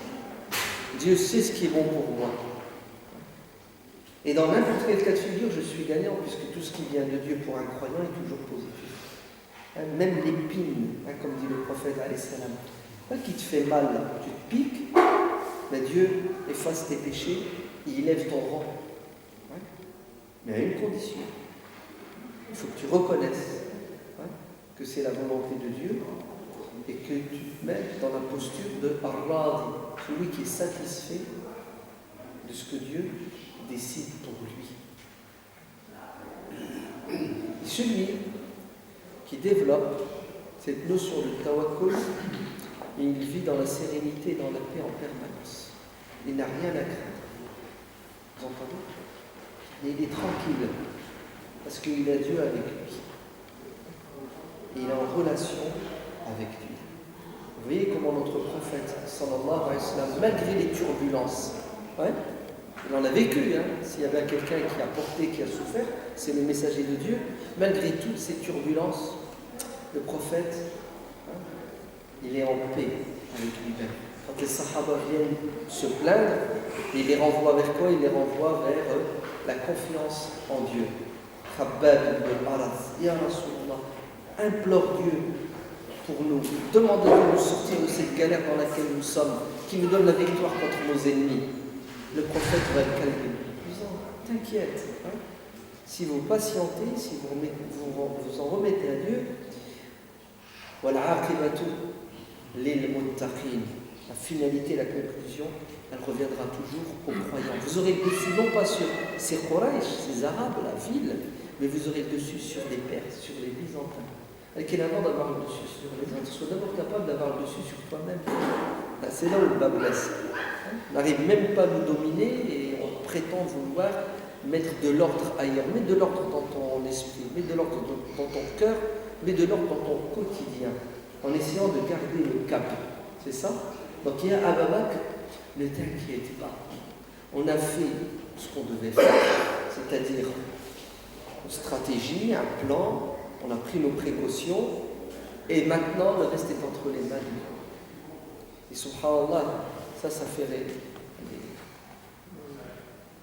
Si on doit faire un parallèle, regardez ce qui se passe et ce qui arrive à nos frères à Gaza et en Palestine. Le monde entier se coalise. S'est coalisé, il continue à se coaliser contre eux. Vous avez vu, subhanallah, l'embargo, il est terrible. Les 1400 tunnels qui servaient d'artère vitale pour les ravitailler en médicaments, en eau potable, puisqu'ils n'ont même pas d'eau potable, tout ça fermé. Et quand vous les écoutez, là, quand vous écoutez les imams, les prédicateurs, les responsables politiques, quand ils parlent, vous voyez une sérénité, vous voyez une confiance en Dieu, Allah, et ça défie l'entendement humain. La raison, elle démissionne, elle dit bon, circule, il n'y a rien à entendre ni à comprendre. Il parle un langage spirituel. الذين قال لهم الناس إن الناس قد جمعوا لكم فاخشوهم. Effet inverse. فزادهم إيمانا وقالوا حسبنا الله ونعم الوكيل. Juste après la bataille de Uhud, Abu Sufyan et les siens resserrent leur rang pour venir finir le travail, c'est-à-dire décimer l'armée musulmane. Et l'information arrive dans le camp musulman, malgré les blessures, malgré le malheur qui vient de les frapper. Ça a eu l'effet inverse. Au lieu qu'ils flippent, au lieu qu'ils aient peur, au lieu qu'ils démissionnent, au lieu qu'ils fuient, ça a augmenté leur foi. Vous vous rendez compte, subhanallah? Ils sont dans la difficulté, ils sont dans la galère, dans l'adversité. En fait, le musulman ne peut pas perdre la guerre psychologique. Vous entendez? Pourquoi? Parce que son âme, son ruh, il est rempli. De quoi? De l'amour de Dieu. C'est ça qui fait la force incroyable. Comme on dit, la foi, elle déplace les montagnes. Donc, au lieu que les sahaba flippent, c'est ce qu'ils font. Allez, on y va. Hamra al-Asad. Allez, juste après Uhud, c'est la contre-attaque. C'est-à-dire le prophète sallallahu alayhi wa sallam n'a pas attendu qu'Abu Sufyan revienne sur ses pas pour en découdre avec les sahaba. C'est le prophète qui est allé vers Abu Sufyan. Ils ont fait quoi? Les kuffars de la Mecque, mais ils se sont sauvés. Ils n'ont pas osé affronter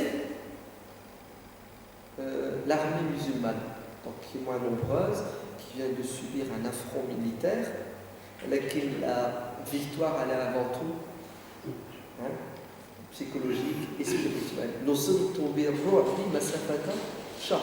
prophète sallallahu alayhi wa sallam dit je gagne des batailles contre mon ennemi alors qu'il est à des centaines de kilomètres, à 1 mois de distance. Allez, pour atteindre l'ennemi, pour le rencontrer physiquement, il me faut 1 mois. Ben, je n'ai pas besoin d'aller, il suffit que j'envoie un texto, une petite information, et c'est bon. Drapeau blanc, on fait la paix, vous avez gagné. Pourquoi? Parce qu'effectivement, si l'ennemi sait qu'il est invincible au niveau psychologique et spirituel, il ne cherchera pas à t'affronter, il va chercher à quoi? À trouver un terrain d'entente avec toi. Et d'où doit venir la force du musulman? D'où? Inna al-izzata liman lillahi wa lirrasuli wa lilmu'minin. La force, par excellence, c'est Dieu, le Tout-Puissant. Allah ala kulli shay'in qadir, capable de tout.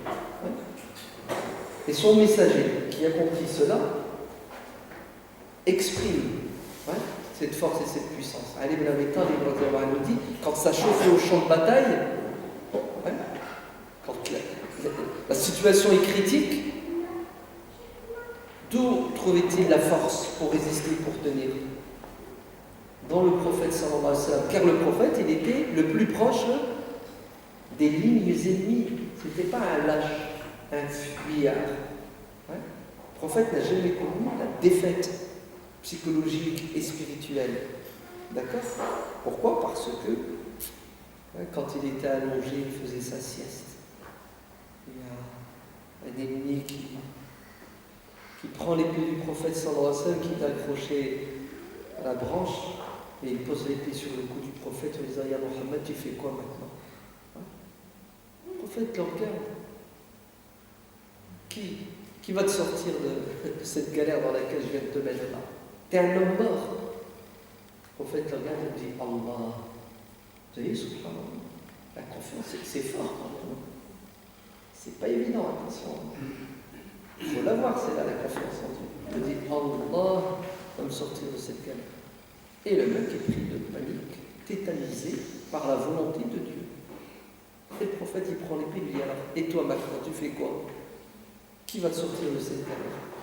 Il dit: ton pardon, ta grandeur d'âme. Et le prophète sallallahu alayhi wa sallam va réveiller ses compagnons qui faisaient la sieste. Il va leur dire: venez voir. Et il va leur donner une leçon. Regardez ce qui s'est passé. Rendez-lui ses armes. Et il est rentré chez lui. Il faut l'avoir, ce yaqin, cette certitude que Dieu est capable de tout. Nous, on a un gros problème de aqida, comme on dit. On croit que ce qui se passe dans cet univers est le résultat de phénomènes dits naturels. C'est ça? Tu mets ta main dans le feu, tu brûles. Ah, le feu, il brûle. Ta soif, tu étanches ta soif, c'est l'eau qui étanche la soif. Les savants sont unanimes pour dire que celui qui pense comme ça, il n'a rien compris, il tombe même dans le shirk, car il vient de donner un pouvoir à une chose qui n'a pas de pouvoir. Pour ça, Allah nous parle de l'histoire d'Ibrahim dans le Coran. Il y en a connu, bardan wa salaman ala Ibrahim. C'est-à-dire que le feu ne brûle que par la volonté de Dieu. La preuve, regardez, Ibrahim a été jeté dans le feu, il n'a pas brûlé. Pourquoi? Parce que Dieu lui a donné l'ordre de ne pas agir. Donc si le feu agit sur nous, à ce moment précis, c'est par la volonté de Dieu. Non, on est dans l'habitude en fait. On s'est fait piéger par des réflexes. Pour ça, Dieu ne cesse dans le Coran de jurer par des phénomènes dits naturels. Washamsi, waduhaha. C'est ce que ça veut dire. C'est-à-dire, ne croyez pas que le soleil se lève parce qu'il a envie de se lever ou parce qu'il y a une attraction universelle ou je ne sais pas quoi. Non, non, non. Le soleil se lève parce que moi, Dieu, j'ai décidé qu'il se lève. C'est vrai que Dieu décide que les choses se fassent à travers des lois que lui-même il a créées. Mais, pour les deux cas de figure, que le soleil se lève en respectant justement ces lois que Dieu lui impose, ou qu'il se lève, et c'est ce qui va lui arriver à un moment donné, il va faire un pied de nez, par la volonté de Dieu à ses lois, parce qu'il va se réveiller à l'ouest, c'est toujours Dieu qui fait que les choses se passent de cette manière. C'est fort quand même. Dieu est derrière tout. Dieu fait tout. Dieu est au courant de tout. Dans l'infiniment petit et l'infiniment grand. Donc, les Sahaba n'ont pas flippé, n'ont pas eu peur.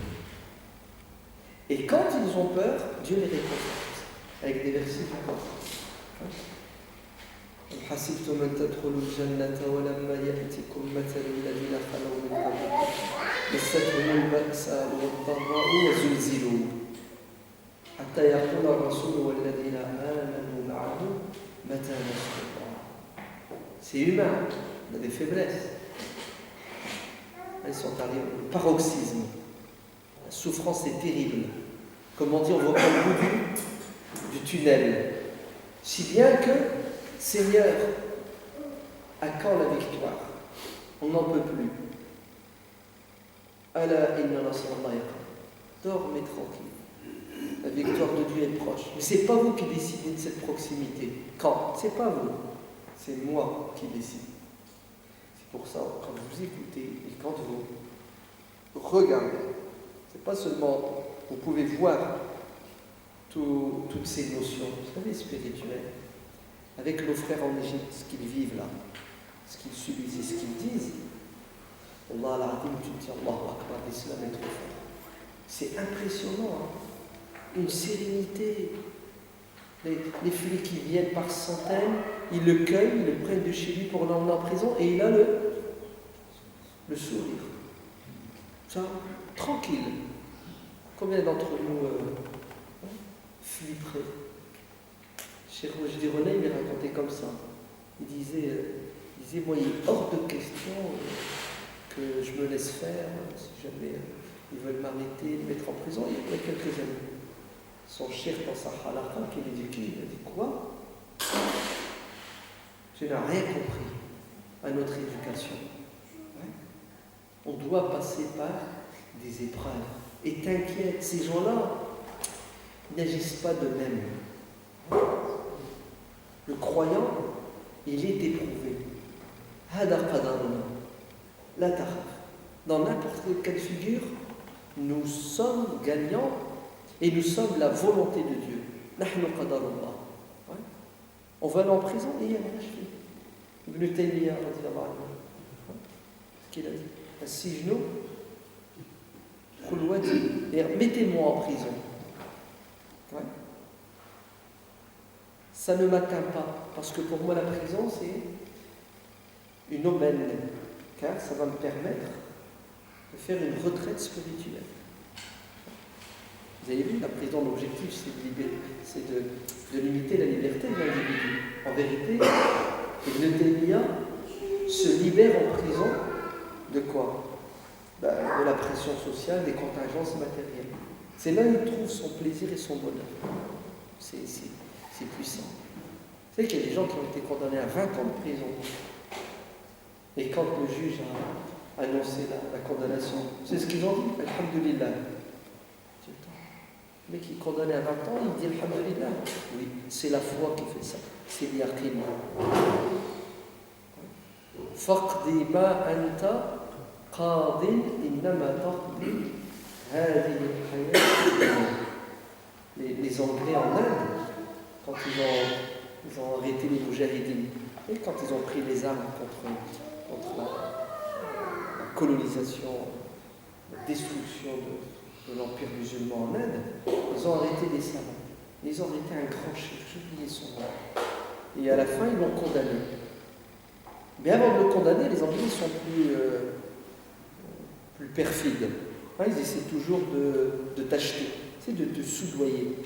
Ils veulent te pousser à renier ce que tu es. On fait un deal.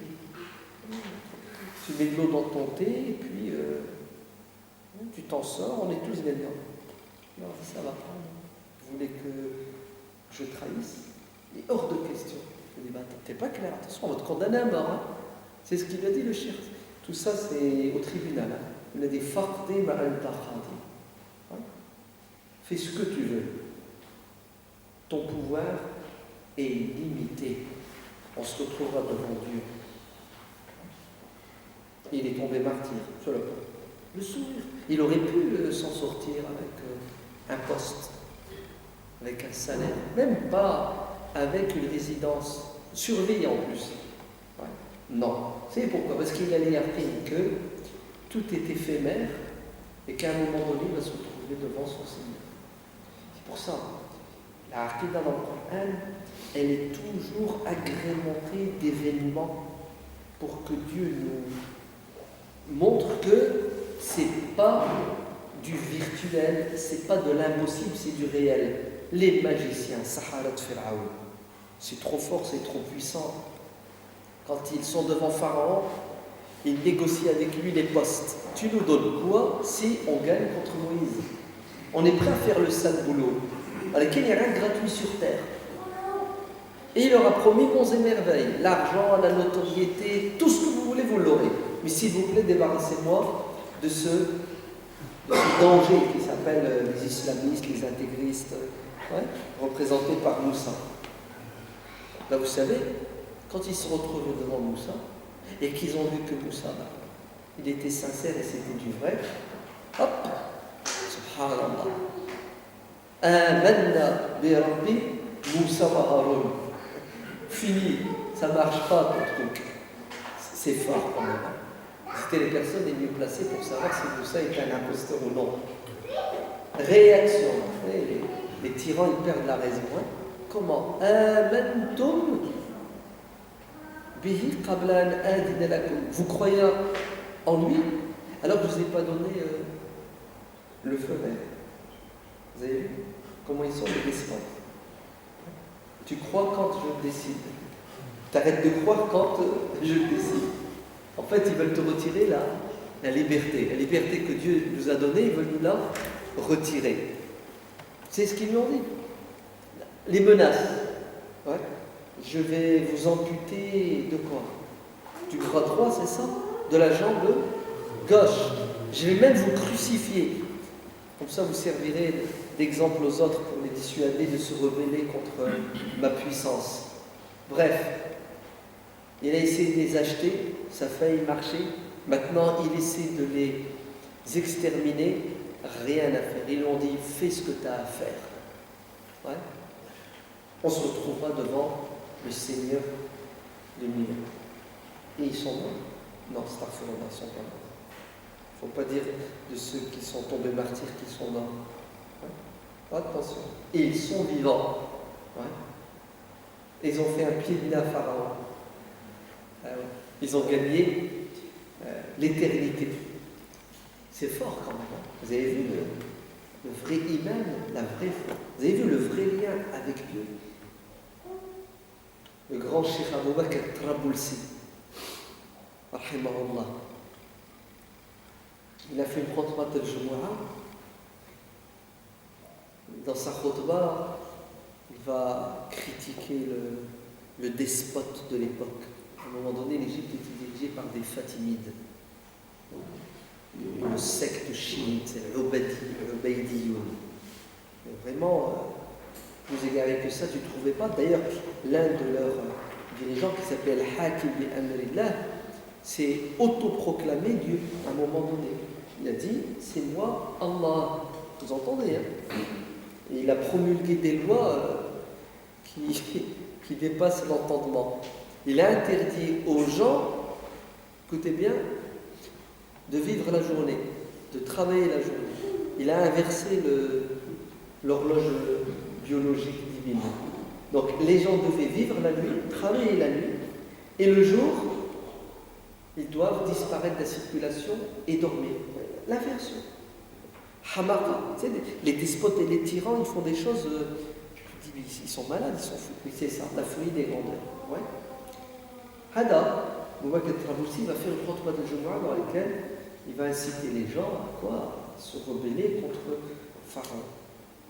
Et il dira, si j'avais dans mon carquois 10 flèches, 10 balles dans mon fusil, je décocherais 9 flèches contre ce tyran et une contre l'ennemi extérieur, les Mongols. Et bien entendu, les services secrets vont faire leur rapport. Ouais. Et quand le rapport va arriver sur son bureau, ils n'acceptent pas la critique. Ouais. Donc il va être arrêté, emprisonné, et le jour J, le face-à-face entre Abu Bakr al-Trabulsi et le pharaon. Il lui dira, tu as dit ça, tu as dit ça, tu as dit ça. Regardez maintenant l'yaqin, la certitude. Regardez la force. Un petit chiffre qui défie le monde entier. Ouais. Et regardez la sakina, la sérénité. Zen, tranquille. Il va dire, c'est faux, j'ai jamais dit ça. C'est pas vrai. Mais si tu l'as dit, regarde. J'ai un rapport.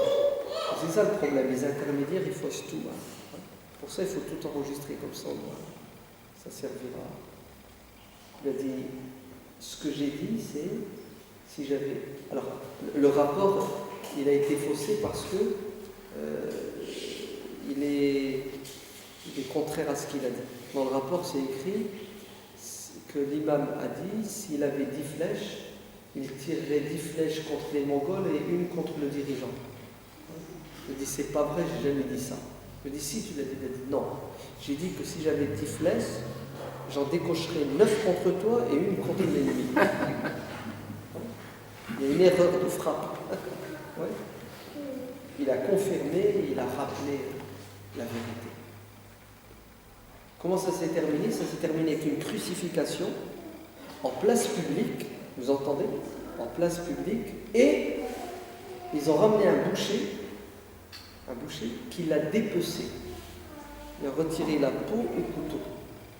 Et ce boucher, qui était un juif, tellement il avait pitié de lui, mais il a fini par quoi? Par le poignarder pour lui donner la mort.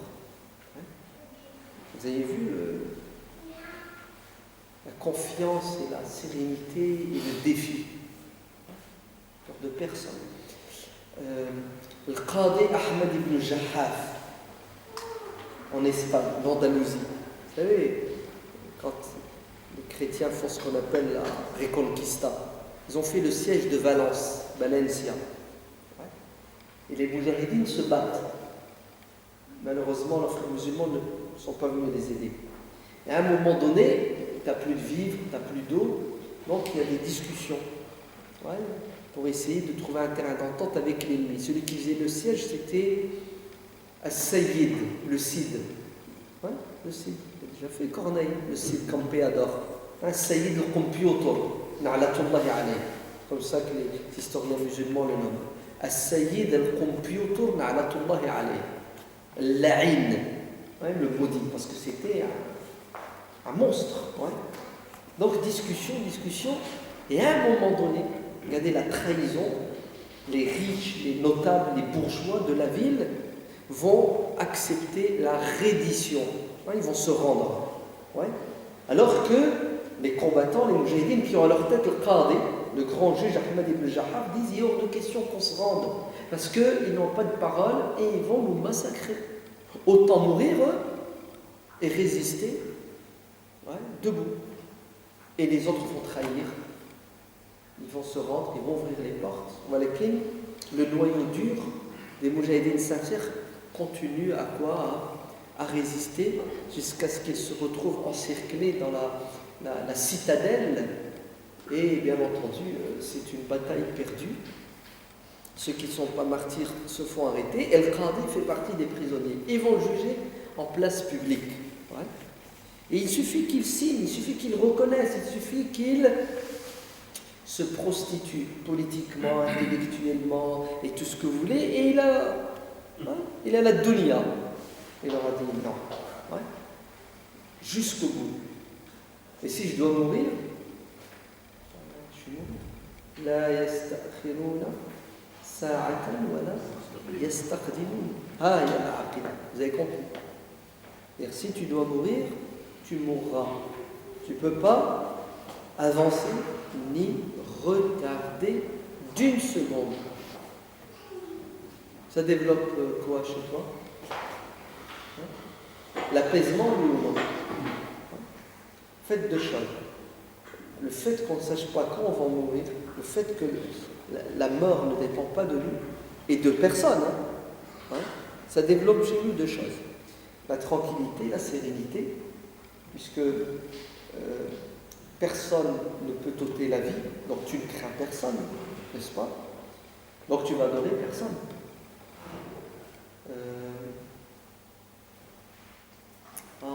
Oui. Saïd ibn Jubayr. Saïd